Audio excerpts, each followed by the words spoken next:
बिस्मिल्लाहिर्रहमानिर्रहीम। अस्सलाम वालेकुम। आप देख रहे हैं रोशन पाकिस्तान और मैं हूं मुनव्वर अतीक। नाज़रीन मोहतरम, बात करेंगे सियासी हलचल की और इसके अंदर जो मुल्क की सूरत हाल ख़राब हो रही है उसके हवाले से। आप जानते हैं कि कराची के अंदर जो जलसा हुआ उस जलसे में क्या कुछ कहा गया और किस तरह से कहा गया, और उससे पहले मज़ार कायद पे जो कुछ हुआ, कैप्टन सफदर साहब ने जो कुछ किया, वो एक अलग कहानी है। फिर उसके बाद जो उनके साथ हुआ कैप्टन सफदर के साथ, वो भी एक कहानी है। इस सारी कहानी का एक और पहलू भी निकलता है। हर तरफ से ये कहा जा रहा है कि जी सिंध हुकूमत शर्मिंदा सी फिर रही है। वो इसलिए कि कैप्टन सफदर को होटल के कमरे से पुलिस ने इस तरह से घसीट के निकाला और चादर और चारदीवारी के तकद्दुस को पामाल किया। और चूँकि सिंध हुकूमत वहाँ पर है तो पुलिस सिंध हुकूमत के अंडर है, तो इल्ज़ाम ये लगाया जा रहा है कि ये सिंध हुकूमत ने नहीं, सिंध की पुलिस ने नहीं, बल्कि उसके ऊपर दबाव था कहीं और से, और ज़ाहिर है बराह रास्त वो आर्मी को निशाना बनाया जा रहा है। मुझे एक बात की बिल्कुल भी समझ नहीं आ रही। एक कानून हमारे यहाँ मौजूद है कि मज़ार कायद पे इस हद तक और इन हदूद में आके कोई शख्स इस तरह की हरकत अगर करेगा तो उसके ऊपर FIR कटेगी, वो जुर्म का मुर्तकिब होगा। और अगर ये ऑफेंस उसके ऊपर आता है कैप्टन सफदर के ऊपर, तो फिर ये सिंध हुकूमत क्यों इसे डिनाई कर रही है कि हमने इसको नहीं पकड़ा, इसको हमने किसी दबाव, हमारे तो मेहमान थे और हम तो ऐसा कर ही नहीं सकते। क्या आप अपने मेहमानों के लिए कवानीन में ख़ुद से ही तरमीम कर लेते हैं? पाकिस्तान का जो आइन है, पाकिस्तान का जो कानून है, वो कहीं नहीं रहता। आप अपने दोस्तों के लिए अपने कानून बदल लिया करते हैं। ऐसा क्यों है? आपको तो क्रेडिट लेना चाहिए था कि देखें जी हम किस तरह कानून की पासदारी पर अमल दरामद करते हैं कि एक शख्स बेशक हमारा मेहमान है, बेशक उससे हमें हमदर्दी है, लेकिन अगर वो भी एक गलत कदम उठाता है तो हम उसके ख़िलाफ़ भी कानून के मुताबिक कार्रवाई करते हैं। लेकिन ऐसा नहीं हुआ। इल्ज़ाम धरा जा रहा है आर्मी के ऊपर। ऐसा क्यों है? और फिर आगे जो सूरत हाल बनती जा रही है, इस सूरत हाल से आइंदा पाकिस्तान किस तरह का होगा, इस पर बात करेंगे। डॉक्टर मोहम्मद सलीम खान राव साहब हमारे साथ मौजूद हैं। राव साहब, बड़ा अजीब मंजरनामा इस वक्त हमारे मुल्क का नज़र आ रहा है।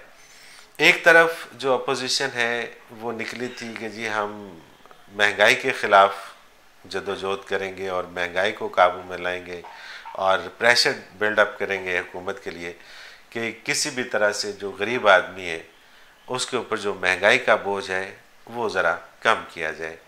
ऐसा तो कुछ हमें नज़र नहीं आ रहा। हमें तो ये नज़र आ रहा है कि एक तरफ से वो उसको गालियां दे रहे हैं, दूसरी तरफ से हुकूमत उनको गालियां दे रही है। अपोजिशन और हुकूमत के दरमियान ये जो फ़ज़ा बन गई है, आप क्या समझते हैं कि मुल्क के ऊपर इसके क्या असरात आएंगे? बिस्मिल्लाहिर्रहमानिर्रहीम नहमदुहु व नुसल्ली अला रसूलिल करीम। देखिए, जो आप कह रहे हैं निकले हैं महंगाई के लिए, तो ये तो बात मानने वाली नहीं है। महंगाई तो हर दौर में बढ़ी है, इनके दौर में भी बढ़ी है। अभी अगर ये आएंगे तो महंगाई और बढ़ेगी, कम नहीं होगी। तो महंगाई के ख़िलाफ़ तो निकले नहीं। ना महंगाई के ख़िलाफ़ कोई बातें ख़ास हो रही हैं, वो आम सी बातें तो चलती हैं। असल जो बात हो रही है वो इनका फोकस एक ही है कि मुझे क्यों सिलेक्टेड एंड सिलेक्टेड। ठीक है। तो सारी फोकस जो है ना वो इनका ये है, महंगाई वगैरह या आवाम का कोई चक्कर नहीं है इसमें। जो आपने बात की है मज़ार कायद आज़म की, तो वो मुक़द्दस जगह हमारे लिए इसलिए है कि हमारे कायद, हमारे मौसन बानी पाकिस्तान के आरामगाह है। तो वहाँ पे एहतराम से जाना, दुआ करना, फातिह ख़ानी करना और अदब के साथ वापस आना, यही हम सब के लिए वाजिब है। वहाँ पे जाके सियासत करना, देखिए वैसे तो वहाँ हाज़िरी देने जाना भी एक सियासत का हिस्सा है। जाते हैं तो नंबर बढ़ते हैं, बिल्कुल ठीक बात। ना जाने से नंबर कम होते हैं। हाँ जी। तो वहाँ जाके नारे लगाना, शोर शराबा करना और लॉ एंड ऑर्डर को तोड़ना, ये तो बिल्कुल गलत है। अब इसके लिए गिरफ़्तार करना तो सिंध हुकूमत कर नहीं सकती, क्योंकि उनके वो साथी हैं। अपने साथी को तो यहाँ कोई करता ही नहीं, अपने साथी की तो गलत बात को भी कोई गलत बात नहीं करता। ये जो बात है ना, यही असल में मैं करना चाह रहा था और यही मेरा मकसद है आज के इस प्रोग्राम का, कि अगर अपने साथी को आप कोई सज़ा नहीं देते तो फिर आप किस मुल्क और किस कवानीन की और किस अवाम की बात करते हैं? तो वो कब अवाम की बात करते हैं, कब कानून की बात करते हैं? क्यों बेवकूफ़ बनाते हैं लोगों को? हाँ, ये है, बेवकूफ़ बनाते हैं। तो बेवकूफ़ बनाने का मतलब ये होता है कि कहना कुछ और होता है, करना कुछ और होता है। हमारे यहाँ ये सिस्टम जो चल रहा है कि अपनी पार्टी का आदमी जो मर्जी गलती करे, जितना भी बुरा हो, सरेआम जुर्म करे, उसकी हिमायत होगी, उसके खिलाफ नहीं बोलते। अगर आज पीटीआई के आप किसी वज़ीर को ले लें या एमएनए एमपी को ले लें और अलहदगी में बैठ के बात करेंगे, वो कहेगा हम फेलियर में जा रहे हैं। हाँ। लेकिन जब वो आएगा मीडिया पे और आवाम के सामने, वो इतनी सपोर्ट करेगा अपनी पार्टी की कि जो कुछ हो रहा है बहुत ही आला हो रहा है। देखिए, कुरान में वाज़ेह लिखा, हम मुसलमान बस बराए नाम है, मुसलमान अमल के नहीं रहे, इसीलिए ज़लील हो रहे हैं। कुरान पाक में अल्लाह ताला ने वाज़ेह फरमा दिया है कि सच्ची गवाही दो, खा तुम्हारा इसमें अपना नुकसान, अपने वालिदैन का नुकसान, अपने अज़ीज़ व अक़ारिब का नुकसान, जो भी हो, गवाही सच्ची दो। बिल्कुल ठीक। अब यहाँ तो अपनी पार्टी का आदमी जो भी जुर्म करे वो सच्चा है, और दूसरी पार्टी का आदमी अगर अच्छी बात भी करे, सच्ची बात भी करे, वो गलत है।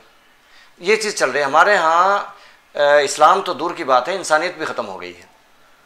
बाकी गिरफ्तारी का जो मामला है, देखिए, अगर सिंध वाले उनको गिरफ्तार नहीं कर सकते, उनकी पार्टी का आदमी है, उसकी फेवर कर रहे हैं, तो वज़ीर आज़म तो पूरे मुल्क का है ना, वफाक का है, तो वो रेंजर को हुक्म दे सकता है कि गिरफ्तार करो, इसने लाकानूनियत की है। तो आर्मी का नाम क्यों आ रहा है? वज़ीर आज़म को इख्तियार है, वो करेगा, उसने किया होगा, तो क्यों खाम बिला वजह आर्मी को इन्वॉल्व करना, इल्ज़ाम लगाना? ये जो अपोजिशन है वो गलत रास्ते पे जा रही है। इनके लीडर ने तो खैर, नवाज शरीफ साहब ने तो बहुत ही गलत बोला है, हर हाल में गलत है। और ये बाकी भी जो कुछ कर रहे हैं, ये इन्वॉल्व करके गलत कर रहे हैं। पहले अपने आप को तो सही करो। किसको हुकूमत नहीं मिली? पीपी को 3 बार मिली, नवाज लीग को 3 बार मिली, और पहले तो इनकी हुकूमतें इनके अपने सदूर ने तोड़ी हैं। वो तो इनकी पार्टी के थे, वो आर्मी के तो नहीं थे। बिल्कुल ठीक है। उन्होंने तो, क्यों? इनकी हरकतें ऐसी होती हैं। फिर इनकी हरकतों की वजह से बार बार आर्मी को भी आना पड़ा, मजबूरन आना पड़ा है, मैं इसको मजबूरी कहता हूँ। और फिर भी आके इनको ही शामिल करके, और यानी सिविलियंस को शामिल करके हुकूमत चलाई है, जमहूरियत चलाई है, जैसी भी है। तो उसमें उनको नुकसान होता है। करप्शन ये करते हैं, बदनामी आर्मी की होती है। तो हमारी जो पॉलिटिक्स है वो बहुत, यूँ कह लें, नापाक हो गई है। इसमें बहुत इस्लाह की ज़रूरत है। और पॉलिटिशियंस हमारे इतने करप्ट हो गए हैं कि कम अज़ कम अगर वो पैसे की करप्शन ना भी करें, तो ये करप्शन तो वो लाजमी करते हैं कि मेरिट को तोड़ना, अपने गलत कामों को भी सही साबित करना। और इस वक्त जो हालात जा रहे हैं ना मुल्क और कौम के, हुकूमत के और अपोजिशन के, तो इसमें इसका ज़िम्मेदार मैं इमरान खान को ठहराता हूँ। अगर अब इलेक्शन होते हैं या जब भी पूरे टर्म पे भी होते हैं, तो अगर दूसरी कोई हुकूमत आती है तो लाने वाला इमरान खान है। दूसरी कौन सी हुकूमत? मुझे तो ये समझ नहीं आती। नून लीग की, देखिए पंजाब नून लीग की, मुझे ये समझ नहीं आती कि नून लीग क्या कैपेबल है, क्या उसके अंदर इतनी सलाहियत है कि वो इस मुल्क को खुशहाली की तरफ ले जाए। अगर ये उसके अंदर कैपेबिलिटी होती तो आज मुल्क खुशहाल होता। अगर पीपी के अंदर हम देखते हैं, पीपी में किसको बनाएंगे वज़ीर आज़म? बिलावल भुट्टो को हम वज़ीर आज़म, आप अज्यूम करें कि बिलावल भुट्टो इस मुल्क का वज़ीर आज़म है, तो फिर अल्लाह ही हाफ़िज़ है। मरियम नवाज़ अगर इस मुल्क की वज़ीर आज़म है, फिर अल्लाह ही हाफ़िज़ है। फिर मैं नहीं समझता कि फिर जो है ना किसी के ऊपर भी कोई इल्ज़ाम धरा जा सकता है। फिर तो हमें डूब मरना चाहिए। देखें, डिज़र्विंग कोई भी नहीं है। असल बात होती है कंपैरिजन की। ये सारी चीज़ें, ये जितने भी इम्तिहान होते हैं, एंट्री टेस्ट हो, कुछ भी हो, असल चीज़ होती है कंपैरिजन। ये नहीं होता कि जो 90% अबव लेगा तो वो पास होगा या वो दाखिल होगा, बल्कि कंपैरिजन होता है, ऊपर से उन्होंने ले लेने होते हैं मेरिट पे। अब इस वक्त जो मेरिट बन रहा है, सिंध तो है ही पीपी का, वो उनका रहेगा। पंजाब है नून लीग का, वो अब बनना था तहरीक इंसाफ का, लेकिन नहीं बन सका, वो दोबारा फिर जो है ना उन्हीं का होगा। KPK में तहरीक इंसाफ के चांसेस हैं। बलूचिस्तान डिफरेंट है। तो अब अगर दोबारा इलेक्शन जब भी होंगे, तो पंजाब में तहरीक इंसाफ का आना तो बड़ा मुश्किल है, और बाकी कहाँ है फिर? नहीं, देखिए अच्छा, अगर आप कहते हैं तहरीक इंसाफ भी नाकाम हो गई, पहले 2 पार्टियां पहले से नाकाम है, कहाँ जाएंगे, क्या करेंगे? हाँ, देखिए, नुकसान हमारा होगा, मुल्क का होगा, अवाम का होगा, कौम का होगा। उनकी तो बारी लगनी ही लगनी है, किसी ने तो आखिर आना है ना। अगर इमरान खान ऐसे ही करते रहे जैसे कर रहे हैं तो ये तो नहीं आएंगे। अब ये नहीं आएंगे तो फिर कौन आएगा? या तो मरियम नवाज आएगी या वो बिलावल भुट्टो आएगा, और साथ मौलाना साहब भी होंगे। तो उन्होंने ही आना है, मेरिट पे है या नहीं है, कौम का भला होगा या नहीं होगा, लेकिन आखिर कौन आएगा? लेकिन खैर वो मैं एक तीसरी बात अभी बाद में कहूँगा कि कोई और भी आएगा इंशाल्लाह, कोई और ही आएगा इंशाल्लाह, ये नहीं आएंगे। तो लेकिन इस वक्त जो हालात हैं वो हुकूमत को संभालने चाहिए, इमरान खान को मैनेजमेंट करनी चाहिए, एडमिनिस्ट्रेशन करनी चाहिए। वो तो मुनाजरे कर रहा है बैठ के। देखिए अपोजिशन का काम है। आपका क्या ख्याल है कि जिस तरह से बिहेव कर रहे हैं प्राइम मिनिस्टर ऑफ पाकिस्तान, ये बिहेव बनता है? नहीं बनता। उनको इस वक्त क्या करना चाहिए था? ये तमाम ये करना चाहिए था कि देखें अपोजिशन को भी एतमाद में लेते हैं कि ठीक है हारना जीतना होता रहता है, लेकिन हम सब ने मुल्क चलाना है, बनाना है, और आप भी मुशावरत में शामिल होंगे। हमने जो पॉलिसियाँ बनानी है, प्लानिंग करनी है, वो यकीनन शामिल होते। अदरवाइज़ अपोजिशन का काम होता है अपोज करना, तनकीद करना, शोर मचाना, ईवान में भी मचाना और गलियों सड़कों में मचाना और जलसे जुलूसों में भी मचाना, उनका काम है। लेकिन आइन के अंदर रहें, ये शर्त होती है। अगर आइन तोड़ेंगे तो फिर वो गद्दार हो जाएंगे। बिल्कुल ठीक है, बिल्कुल ठीक है। वो उस हद तक तो अपना काम कर रहे हैं जब से 2 साल हो गए। ये जो अब इन्होंने किया है और ख़ास तौर पे इनके लीडर नवाज शरीफ ने किया है, वो बगावत में शामिल होगा। तो अपोजिशन का काम है शोर मचाना, वो मचाती रहे, आइन के अंदर मचाती रहे, होता रहे, जलसे जुलूस भी करें, ठीक है। हुकूमत का काम नहीं होता शोर मचाना या मनाजरे करना, उनका काम है मैनेजमेंट करना, एडमिनिस्ट्रेशन करना, इदारों को चलाना और इदारों से काम लेना। इस वक्त सिवाय नैब के किसी इदारे से काम नहीं लिया जा रहा, और जो नैब से लिया जा रहा है वो तारीख का स्याबाब है। देखे ना, अब एक बहुत बड़ा फेलियर, मैं अक्सर ये कहा करता था कि जब मियाँ शहबाज शरीफ साहब जाके बारिश में किसी पानी में खड़े हो जाते हैं और फोटो सेशन करवाते हैं तो उन्हें ये अक्ल नहीं आती कि ये पानी मेरी वजह से खड़ा हुआ है। मतलब हमें क्या बेवकूफ़ समझते हैं। फिर प्राइम मिनिस्टर ऑफ पाकिस्तान ने टाइगर फोर्स बनाई, क्यों? वजह इतने इदारे पहले इतने इदारे मौजूद हैं, अगर आप उन इदारों में इस्लाहात नहीं ला सकते, उनकी अगर इस्लाह नहीं कर सकते, तो आपको किसने हक दिया है कि आप प्राइम मिनिस्टर की सीट पे बैठे? आप तो बड़े वादे करके आए थे, आप तो हमें बड़े ख्वाब दिखा के आए थे, और आपने टाइगर फोर्स, और टाइगर फोर्स का क्या म्यार है, उसका क्या क्राइटेरिया है? उसके अंदर हर नशई है, उसके अंदर हर वो शख्स मौजूद है कि जो कुछ नहीं करता। अब वो टाइगर फोर्स में जाके वो पता नहीं क्या क्या करेगा इस मुल्क को, बजाय इसके कि किसी गर्दाब से बाहर निकाल के लाया जाए। इसको तो मज़ीद ऐसे देखें ना, आज तक कहते हैं कि जी ये जो MQM है ये उन्होंने बनाई, ज़ियाउल हक साहब ने, और ये जो कल्चर है इसका गन का, ये उनके दौर में। तो ये क्या कर रहे हैं? इनको ये अकल नहीं आ रही कि जो टाइगर फोर्स बना रहे हैं, ये टाइगर फोर्स कल को क्या बनेगी, और ये पाकिस्तान की खुशहाली में और जो रास्ता एक मुतय्यन किया गया था उसमें किस कदर रुकावटें खड़ी करेगी। मुझे समझ नहीं आती कि क्या विजन है इनका, किस पे लगे हुए ये। और अगर इनको इदारे ठीक करना नहीं आते तो फिर घर जाए भाई। देखिए असल चीज़ तो यही है मुल्क और कौम चलाने के लिए कि इदारे काम करें। आपके इदारे इतने स्ट्रांग हों कि आपकी फ़ौज दुनिया की वर्ल्ड क्लास फ़ौज रहे, आपकी ब्यूरोक्रेसी की लोग मिसालें दें दूसरे ममालिक में, ये हीरो बने इस कौम के। आपकी जुडिशरी ऐसी हो कि अदल की इंसाफ की मिसालें दुनिया दे कि पाकिस्तान में है इंसाफ। तो आपकी तालीम का निज़ाम ऐसा हो, 100% तालीम हो, हर बच्चा बच्चे स्कूल जा रहा हो, और आला तालीम। तो शोबे जितने भी हैं, हुनर ले लें आप, ये सनत ले, सनत बहुत इंपॉर्टेंट है, सनत के बगैर रोजगार नहीं मिल सकता। आप देखें ना, यहाँ पाकिस्तान में 2 साल से कोई इकोनॉमिक एक्टिविटीज हमें नजर नहीं आती, किसी किस्म की कोई डेवलपमेंट होती नजर नहीं आती, कोई इदारे का, किसी इदारे का कोई काम हमें नजर ही नहीं आता। क्या बैठे अभी ये सोच रहे हैं कि हमने करना क्या है, कैसे करना है, और इसमें 5 साल गुजार देने? क्या है ये? एक बच्चे ने बड़ा शोर मचाया घर जाके, पापा मैं फर्स्ट आ गया, फर्स्ट आ गया। उसने कहा अच्छा बेटा, कितने स्टूडेंट थे कि मैं अकेला ही था और मैं फर्स्ट आ गया।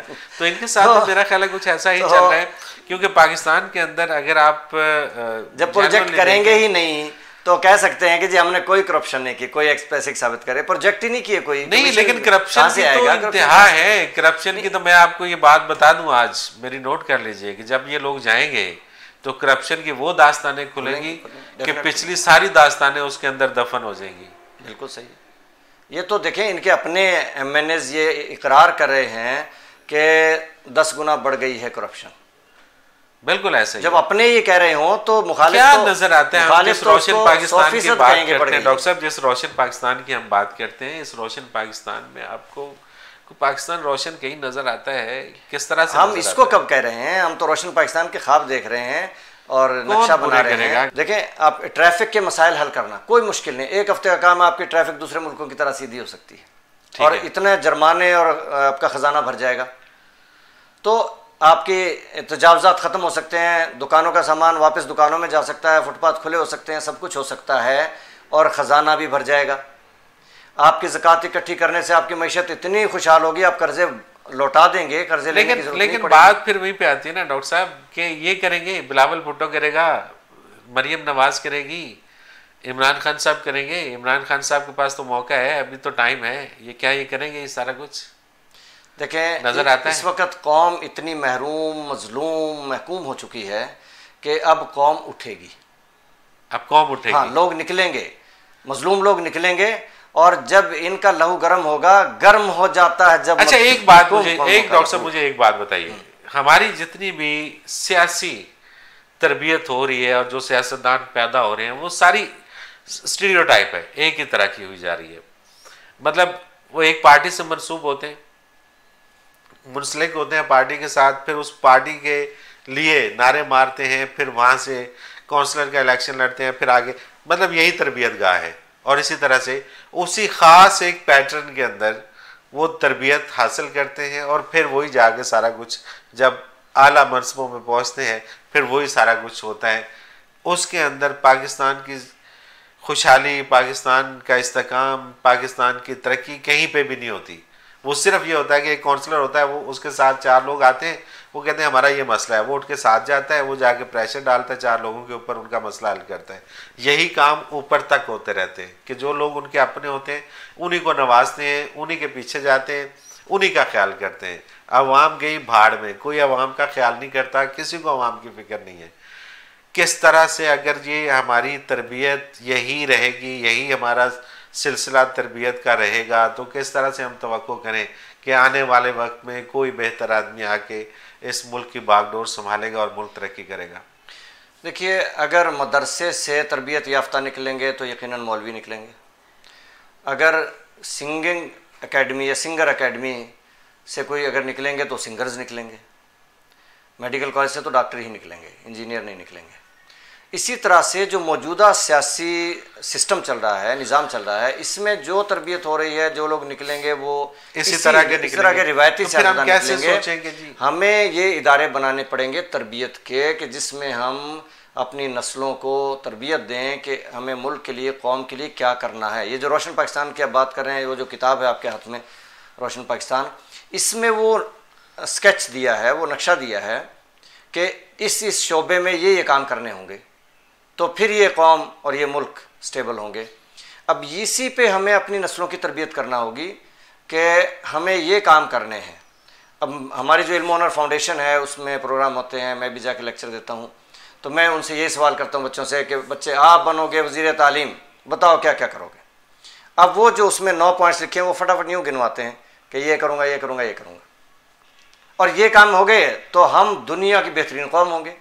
इसी तरह बाकी शोबजात में हमें अपनी नस्लों की तरबियत करनी है उस सियासी एतबार से जो सियासत हम मुस्तकबिल के लिए देख रहे हैं, सोच रहे हैं। बिल्कुल सही। ये मौजूदा फरसूदा निज़ाम, ये बातिल का निज़ाम है, बल्कि बातिल से भी बदतर कोई कह लें तो वो निज़ाम है। इसको बदलना पड़ेगा, अल्लाह की ज़मीन पे अल्लाह का निज़ाम लाना पड़ेगा, कलमे की ज़मीन पे कलमे का निज़ाम लाना पड़ेगा और उसके लिए तरबियत देनी पड़ेगी, टीम तैयार करनी पड़ेगी। बिल्कुल सही है डॉक्टर साहब, हम मुंतज़िर हैं, अल्लाह करे कि हमारे इस मुल्क के हालात और हमारी जो आने वाली नस्लें हैं उनको कम अज़ कम इस तरह के हालात ना मिलें।